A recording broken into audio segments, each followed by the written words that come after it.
मैं doctor N K Pankaj, assistant professor veterinary pharmacology and toxicology, faculty of veterinary sciences and animal husbandry, Sher Kashmir university of agriculture sciences and technology, R S Pura में कार्यरत हूँ।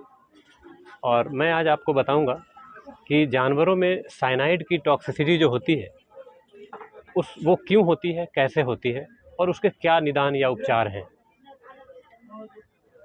आपका ध्यान मैं इस फोटो की तरफ करूंगा, जिसमें आप देख रहे हो कि हरे रंग की घास है, जिसको साधारण तौर पे जम्मू में या पंजाब में चरी बोला जाता है। इसका साइंटिफिक नेम है सॉर्गम वल्गेयर और इसके बड़े सारे जो हाइब्रिड्स भी अवेलेबल हैं मार्केट में।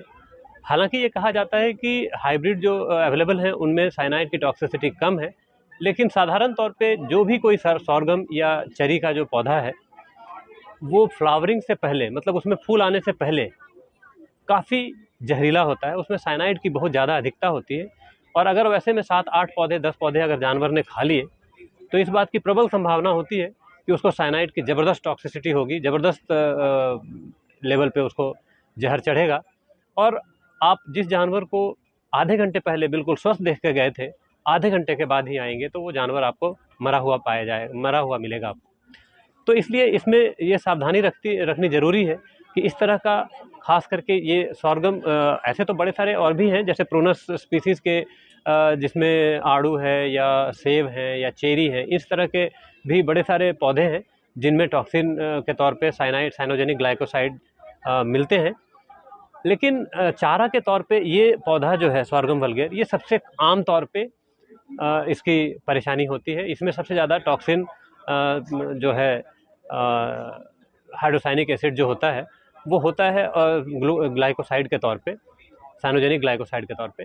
और जब भी जानवर इसको खाता है और ख़ास करके जब वो चबाता है तो इससे जो पौधे हैं उनके टिश्यू, उनके जो कोशिका हैं वो टूटते हैं और टूटने के बाद साइनाइड जो है वो रिलीज़ होते हैं। और साइनाइड जो रिलीज़ होता है तो जानवर के सीधे एब्जॉर्ब होता है और खून में जाता है और खून में जो परिवर्तन करता है। चूँकि मैं किसान को ये नहीं कह सकता कि उसमें मैकेनिज्म क्या है, लेकिन आप इतना समझ लें कि खून में जा करके ये परेशानी पैदा करता है और उसके बाद जानवर को सांस लेने में बहुत ज़्यादा परेशानी होने लगती है। दूसरा जो परेशानी, जो साधारण तौर पे जो नाइट्रेट टॉक्सिसिटी होती है, उससे भी ज़्यादा टॉक्सिसिटी इसमें शुरू होती है और इतनी ज़्यादा होती है कि जानवर आधे घंटे के अंदर, अगर उसने 8-10 पौधे खाए हैं तो आधे घंटे के अंदर जानवर मरा पाया जाएगा। अब इसमें कुछ खास बात ये भी होती है कि अगर आपने उस बीच में, आधे घंटे के बीच में आपने देखा या जानवर ने 10 पौधे की जगह पे 5-6 पौधे, 4 पौधे खाए हैं, तो उस परिस्थिति में जो लक्षण आएंगे जानवरों के वो कुछ इस तरह के हैं। जैसे सांस काफ़ी तेज हो जाएगा, ऐसा लगेगा जैसे कि जो नाड़ी है, जो पल्स की जो रेट है वो काफ़ी तेज भागना शुरू होगा। ऑडिटोरियम में स्वास्थ्य संबंधी जानकारियां दी जा रही हैं। और तो इसमें जो साधारण तौर पे जो पहले सिम्टम, जो लक्षण आते हैं जानवरों के, वो कुछ इस तरह से हैं कि जैसे जानवर ने खाया 7 पौधे 8 पौधे खा लिए, इसके बाद जो सांस उसकी तेज चलने लग जाती है और इसके साथ ही साथ जो नाड़ी है, पल्स रेट काफ़ी तेज़ हो जाता है, काफ़ी तीव्र हो जाता है और जानवर में अवसाद उत्पन्न होता है और ऐसा महसूस होगा जैसे जानवर चल रहा है तो, लेकिन वो ऐसे चल रहा है जैसे कि उसको हम एटेक्सिया बोलते हैं ऐसे, और ठोकरें खाता, ऐसा लगेगा जैसे कि उसको कुछ ठोकर पड़ रही है। हालांकि आपको सामने नज़र आएगा कि ऐसा कोई पत्थर या कुछ नहीं है जिससे कि ठोकर चल रही हो, और अचानक ही उसके शरीर में ऐसी चमक होगी या लगेगा जैसे कि चौंका देने वाली बेचैनी होगी और साथ ही साथ मांसपेशियों में भी झटके देखने को मिलेंगे। इसके साथ ही साथ आंसू बहुत ज़्यादा चल रहे होंगे, आंसू काफ़ी दिखेंगे और इसके अलावा पुतलियों में काफ़ी फैलाव मिलेगा, जिसको हम मिड्रेसिस बोलते हैं। अच्छा, इसके बाद जानवर जो है वो पेशाब करेगा, शौच भी करेगा और इसमें उसको दौरे पड़ेंगे और इस मौत होने की संभावना है। ज़्यादा सिम्टम और नहीं देगा ये। इसके साथ इसमें जो कुछ और सिम्टम आते हैं जो आपको दिखने को मिलेंगे, वो है जो म्यूकस मेम्ब्रेन, साधारण तौर पे नाइट्रेट की टॉक्सिसिटी में जो ब्राउन हो जाता है, यहाँ पे ब्राइट पिंक हो जाता है। दोनों में यही फ़र्क है कि उसमें डार्क ब्राउन हो जाता है, चॉकलेट कलर हो जाता है, यहाँ पे ब्राइट पिंक हो जाता है।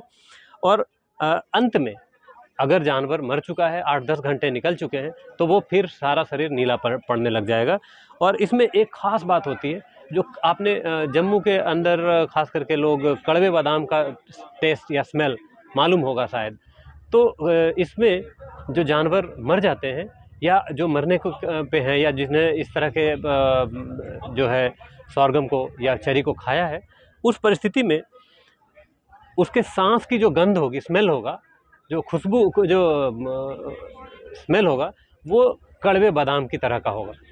और कई बार ये कड़वे बादाम की जो स्मेल होती है वो काफ़ी ऑफेंसिव महसूस होगी आपको।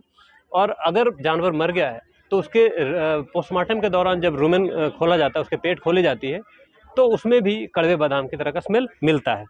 अब आप कह सकते हैं कि साधारण तौर पे आपको ध्यान ये रखना चाहिए कि हमेशा मैं कहता हूँ prevention is better than cure.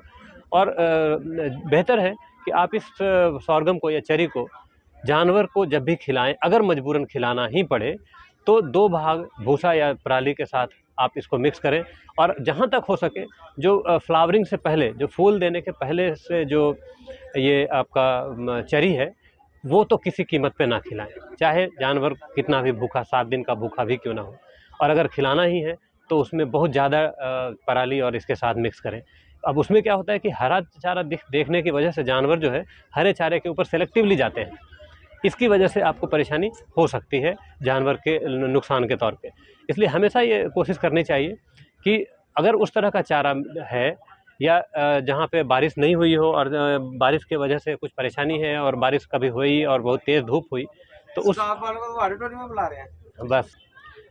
तो साधारण तौर पे क्या होता है कि जैसे जो चारा, जो चरी जो आपने काटने के बाद उसको अच्छी तरह से चॉपिंग करनी पड़ती है।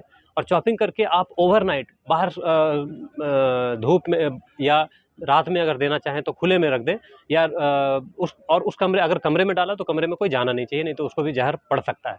तो उस स्थिति में जब ओवरनाइट आपने उसको छोड़ दिया काट करके, तो दूसरे दिन आप उसको आराम से खिला सकते हो, लेकिन चॉपिंग करके, और कुछ मिक्स जरूर करना चाहिए।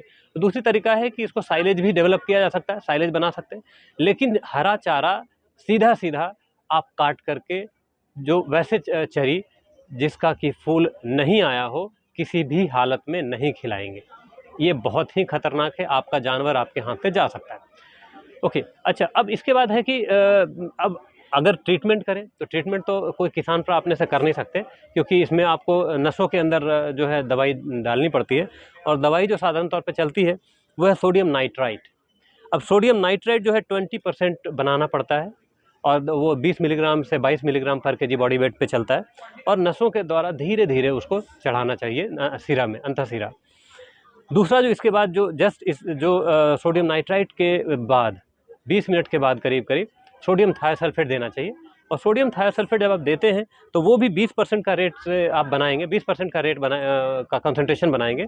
और 500 मिलीग्राम से 1000 मिलीग्राम पर केजी बॉडी वेट के हिसाब से नसों में दिया जाता है। अब ये दोनों चीज़ें जो है ये बहुत ही ज़रूरी है, कोई एक अकेला काम नहीं करता, ये दोनों चाहिए, लेकिन 20 मिनट के इंटरवल पे चाहिए।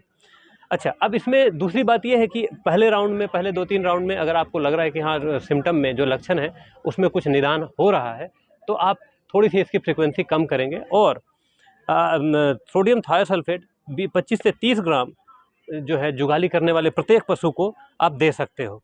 और छोटे पशु में 5 से 6 ग्राम ओरली आप दे सकते हैं, मुंह से आप दे सकते हैं।